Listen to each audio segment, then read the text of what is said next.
Mas você sabe, o Fábio, eu estava pensando, lendo algumas coisas que eu li no final de semana. Aliás, assisti o Canal Livre, muito bom, com o Gilberto Kassab. Sim. E lá pelas tantas ele toca nesse tema infraestrutura, a importância de infraestrutura. A gente vive conversando sobre isso aqui e ali, uma palavra tão feia, né? Infraestrutura, né? Porque infraestrutura é um nome feio, mas é um assunto importante, né? E é espantoso, Fábio, como os governantes, como os políticos de uma forma geral, eles conseguem conviver com os nossos problemas reais, né, com os problemas que afetam o nosso futuro, problemas que impedem a gente de viver num país mais avançado, sem dedicar a esses problemas o tempo e a energia que esses problemas pedem, pelo menos para a gente chegar a uma solução mais ou menos concreta, um caminho, né, para enfrentar. O que eles fazem? Os nossos políticos, os nossos governantes, em vez de enfrentar de verdade os problemas reais, eles gastam um tempo brutal debatendo o nada, né? O que eu chamo de nada? Claro, eles debatem as emendas paroquiais deles, óbvio, o tempo inteiro estão de olho na boutique dela, né? Querendo pegar o dinheirinho da viúva e gastar com outras coisas. Mas o que eu chamo de nada é a discussão que faz barulho, faz fumaça, atiça os radicais, a blogueiragem amiga, mas o Brasil não fica melhor com isso, né? Pega, por exemplo, a discussão da urna eletrônica, que é o típico debate em torno do nada. Que diferença faz se você vai ter uma eleição com impressão de voto ou sem impressão de voto, né? Não faz nenhuma. Ninguém duvida que o Lula teve mais votos do que o José Serra em 2002. E ninguém duvida que o Bolsonaro teve mais votos do que o Fernando Haddad em 2018. Ou seja, a esquerda venceu em 2002 com a urna eletrônica, a direita venceu em 2018 com a urna eletrônica. Alguém acha que tinha uma máfia que ofereceu para o Lula a vitória em 2002 e ele pagou, e também ofereceu para o Bolsonaro e ele pagou? Sabe, tem uma máfia que manipula os votos para prejudicar esse ou aquele lado da política, mas daí ajuda os dois. É uma bobagem. O que existe é um bando de gente enlouquecida que fica nesse barulho, nessa fumaça. Mas o Brasil entra e sai desse debate com o mesmo PIB que tinha antes, com a mesma renda per capita que tinha antes, com a mesma taxa de evasão escolar que tinha antes, com a mesma carga tributária. Então, como a urna eletrônica, tem um monte de discussão assim. Tudo bem se o Congresso aprovasse a impressão do voto. Vai lá, aprova a impressão, a gente vai viver com o voto impresso. Quer dizer, não o voto impresso, mas com a impressão do voto. Tudo bem. Tudo bem não aprovar também. Não é importante. Não muda o Brasil, não aumenta a renda per capita. Enquanto isso, tem um Brasil carente, um Brasil capenga em várias áreas, áreas que outros países não deixam de atacar. Eu me refiro aos países que a gente admira, porque também falar dos países que a gente não admira, aqueles que a gente não usa como parâmetro, não adianta. Tem muito país pior. Bom, sempre tem. Mas são áreas que a gente deveria estar atacando. Eu falo da realidade tributária, eu falo da ausência de um teto salarial para o serviço público, eu falo dos problemas ligados à educação. Mas eu queria falar hoje, e eu já antecipei, sobre a deficiência da nossa infraestrutura. É um assunto tão amplo que não dá para esgotar num comentário. Não tem condições da gente esgotar um assunto como esse num comentário. Então, eu vou pegar um aspecto específico da infraestrutura, que é a capacidade que o investimento nessa área tem de reduzir o custo do frete e, assim, reduzir o custo sobre os produtos, que, na verdade, funciona como um tributo. Toda despesa que você paga e que não é necessária é uma despesa que poderia ser cortada. Então, o caminhoneiro ele tem um lucro no frete, quando consegue, né? Mas, enfim, toda a despesa que ele tem com combustível, com pneu, com manutenção, suspensão, não vai para o bolso dele, mas está no frete. Ele paga tudo isso, repassa para o consumidor, porque tem que repassar quando consegue repassar. E no final, esse pedaço do frete vai passeando. Ele tem que pagar, ele repassa para o frete. Isso quando ele não fecha o valor de um frete, daí o combustível aumenta no meio da viagem. Mas o fato é, os custos adicionais de circular por estrada no Brasil vão passeando de mão em mão, até chegar naquele que paga a conta, que é você, que é o consumidor. Não tem jeito, a gente paga. E paga precisando desembolsar mais do que poderia desembolsar para ter os mesmos produtos que antes a gente pagava menos, eventualmente, no passado e tal. E quando você paga mais, porque as estradas estão piores, o que acontece? Você compra um número menor de itens. Porque o teu salário, aquilo que você cobra pelo serviço que você faz, quando é prestador de serviço, não é assalariado, também não vai mudar, só porque você vai dizer que o produto encareceu. Eu estou gastando mais com a carne e vou repassar aqui para você. Se conseguir, show, mas nem todo mundo consegue repassar. Quem falou que uma faxineira, um serralheiro, um arquiteto, não importa a profissão, pode simplesmente dizer, olha, eu vou cobrar tanto pela minha diária, eu vou cobrar tanto por esse serviço, a não ser, no caso do serralheiro, não, eu estou repassando porque aumentou o preço do ferro, tudo bem. Mas não dá para ele argumentar simplesmente que ele está pagando mais pela carne, ou que ele está pagando mais pelo arroz, não funciona, não funciona. Então, se você não consegue repassar porque os produtos encareceram, você tem que comprar menos coisa, mas só que tem despesa que você não pode deixar de fazer. E aí aumenta o seu endividamento. É perverso.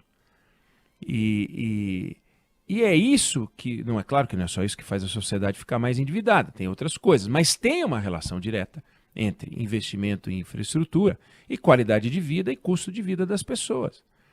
Aí os produtos encarecem demais, a inflação começa a preocupar, o Banco Central vai lá e faz o quê? Sobe a taxa de juros. Então a gente fica num enrosco que é assim, governantes políticos não dão atenção devida aos investimentos em infraestrutura. O custo do transporte cresce, o preço sobe, a população paga menos, o que já seria uma punição. Compra menos, aliás, o que já seria uma punição. Mas ainda tem essa segunda punição, que é a subida da taxa de juros. Aí você pega 2/3 das mercadorias transportadas no Brasil circulam por rodovia, ou seja, a variável combustível está lá. Se você gasta mais ou se você gasta menos, se o caminhoneiro gasta mais ou gasta menos em combustível, porque circula em estradas brasileiras com menor qualidade, isso interfere no preço final do produto e poderíamos ter uma redução de preço na melhoria das qualidades da rodovia. E o Brasil tem uma malha rodoviária extensa, é a terceira maior malha do mundo. Só que essa terceira maior malha do mundo, pouco mais de 10% dela é pavimentada. É uma coisa inacreditável. Pouco mais de 10%, é 12%. Da nossa malha rodoviária é pavimentada. E quando a gente avalia a malha pavimentada, ignorando a não pavimentada, por razões óbvias, a gente descobre o seguinte, só 1/3 é boa ou ótima. O que precisa fazer nos outros 2/3? Recuperar, recapear, reconstruir. Tem lugar que tem que andar numa velocidade baixíssima. Só que essas estradas são, na maior parte das vezes, 90%, públicas, estatais, comandadas pelo governo, conduzidas pelo governo, e não tem orçamento para investir. Não tem orçamento para investir, porque gasta tudo com o resto. Não tem orçamento para investir, a estrada vai ficando cada vez pior. A estrada vai ficando cada vez pior, o custo de transporte vai ficando cada vez maior. Você pega o levantamento que a Confederação Nacional do Transporte faz sobre as rodovias, é sensacional. Ele mostra isso com clareza e tem outros ótimos estudos mostrando isso. Então, uma rodovia brasileira acaba fazendo o frete custar entre 20% e 40% mais caro do que poderia custar se as rodovias fossem boas ou ótimas. Olha, eu não estou nem falando de economizar dinheiro com ferrovia, nem isso. Eu disse que eu ia me concentrar apenas num item específico, que era a deficiência da infraestrutura, do impacto sobre o frete hoje.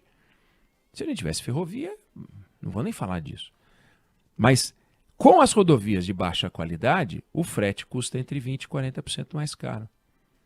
20% a 40% mais caro o frete? Qual é o preço o impacto do frete no preço dos produtos? É enorme. E quanto mais barato é o produto, maior é o impacto do preço do frete nesse produto.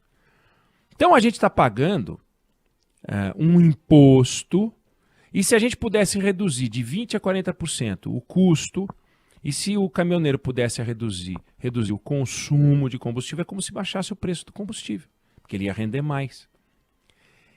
Veja, eu estou comparando estrada boa com estrada ruim.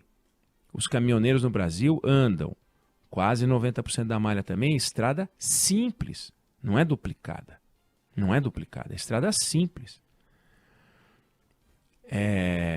Ele anda a uma velocidade menor, porque a estrada é simples. Então, se o caminhoneiro demora mais tempo para fazer um transporte, para fazer um frete, ele faz menos frete durante o mês, ele ganha menos. Seja porque a velocidade é menor, porque a estrada é esburacada, porque a área pavimentada é menor, e ele, para poder, por exemplo, circular por estradas pavimentadas, tem que fazer caminhos mais longos, seja porque ele tem que esperar para desembarcar a carga, seja porque a estrada é de mão simples, pouco importa, ele fatura menos. E ganhando menos, ele não consegue fazer tudo que o caminhão dele precisa. As manutenções do jeito certo. Trocar de caminhão? Como? Como é que ele vai trocar de caminhão?